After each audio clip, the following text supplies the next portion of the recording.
এবার আম জনতা পার্টি জন্ম নিল বাংলাদেশে। নামটি শুনে কি আশ্চর্য হচ্ছেন? ভাবছেন এ আমের মৌসুমে আবার এটি কি কোনো কৌতুক, ফানি নাটিকা বা এই প্রজন্মের টিকটকের হাস্যরস সমৃদ্ধ কোনো কন্টেন্ট আম জনতা পার্টি? না সুপ্রিয় দর্শক, এগুলো কিছুই নয়। বাস্তবতা হচ্ছে আলোচিত সমালোচিত ডেস্টিনি 2000 লিমিটেডের এমএলএম ব্যবসায়ী ও ডেস্টিনি গ্রুপের ব্যবস্থাপনা পরিচালক মোহাম্মদ রফিকুল আমিনের নেতৃত্বে দেশের নতুন রাজনৈতিক দল বাংলাদেশ আম জনতা পার্টি, সংক্ষেপে বিএজেপি, আত্মপ্রকাশ করেছে আজ। আর এ পার্টির আত্মপ্রকাশের আগে destiny multipurpose cooperative society limited নামের একটি ফেসবুক পেজ থেকে পোস্ট করা হয়, আমাদের লুট করা টাকা দিয়ে ডেস্টিনির রফিকুল আমিনের নতুন রাজনৈতিক দল গঠনকে রুখে দেব। বিনিয়োগকারী ক্ষতিগ্রস্তকারীরা সবাই সকাল 9:30-এ হোটেল শেরাটনে চলে আসুন। তবে কি রফিকুল আমিন নতুন করে আবার কোনো বিতর্কে জড়াচ্ছেন?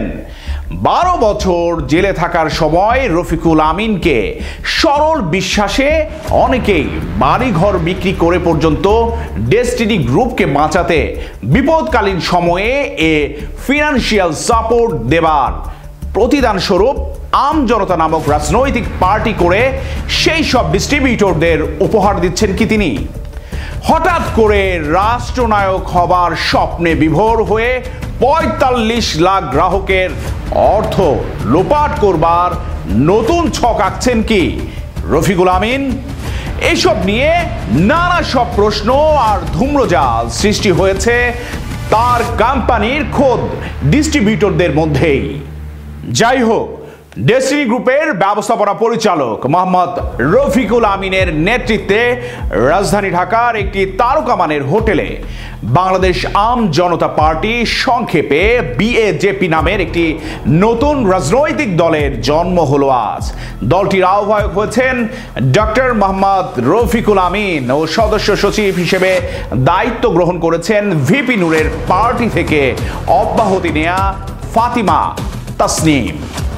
আজ বৃহস্পতিবার অর্থাৎ 17 এপ্রিল রাজধানীর বনানীর শেরাটন হোটেলে আয়োজিত এক অনুষ্ঠানের মাধ্যমে দলটির আনুষ্ঠানিক যাত্রা শুরু হয়।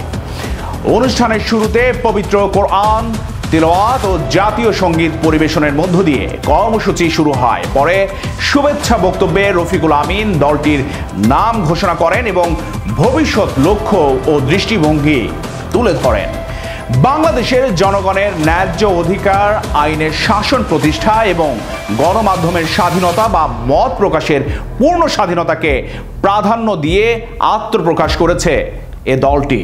এ সময় ঘোষণাপত্র পাঠের শুরুতে রফিকুল আমিন বলেন, স্বাধীনতা অর্জনের 54 বছরেও দেশের মানুষ বঞ্চনা ও বৈষম্যের সঙ্গে লড়াই করে চলেছে। তাই দেশের মানুষকে এক হয়ে স্বৈরাচার বিদায় করতে হয়েছে।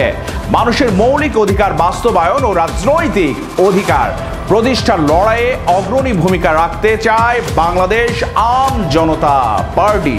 তিনি বলেন, দেশপ্রেমে উজ্জীবিত হয়ে সুশাসন প্রতিষ্ঠা, কর্মসংস্থান সৃষ্টি, ভারসাম্যপূর্ণ পররাষ্ট্রনীতি, অসাম্প্রদায়িক সমাজ গঠন, সরকারি অফিস আদালতে ডিজিটালাইজেশন, শিক্ষা প্রতিষ্ঠান ও অফিস আদালতে রাজনীতি নিরুৎসাহিত করা সহ বেশ কিছু সময় উপযোগী সিদ্ধান্ত বাস্তবায়ন করবে বলে জানান বাংলাদেশ আম জনতা পার্টির আহ্বায়ক মোহাম্মদ রফিকুল আমিন।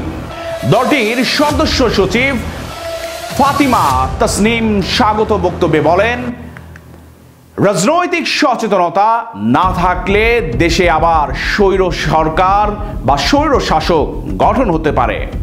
আমরা আওয়ামী স্বৈরাচার দলকে দেশ থেকে বিতাড়িত করেছি, সামনেও আমরা কাউকে স্বৈরাচার হতে দেব না। ডেস্টিনি গ্রুপের পাশাপাশি ডক্টর মোহাম্মদ রফিকুল আমিন বৈশাখী টেলিভিশনের ব্যবস্থাপনা পরিচালকের দায়িত্বে রয়েছেন।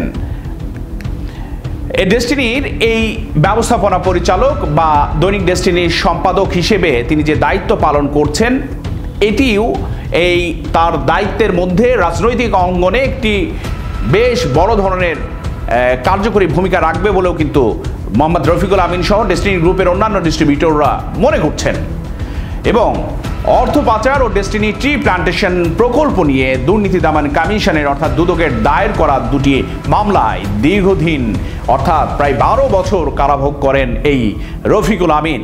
গত বছরের 5 আগস্ট আওয়ামী সরকার পতনের পর তিনি মুক্তি পান।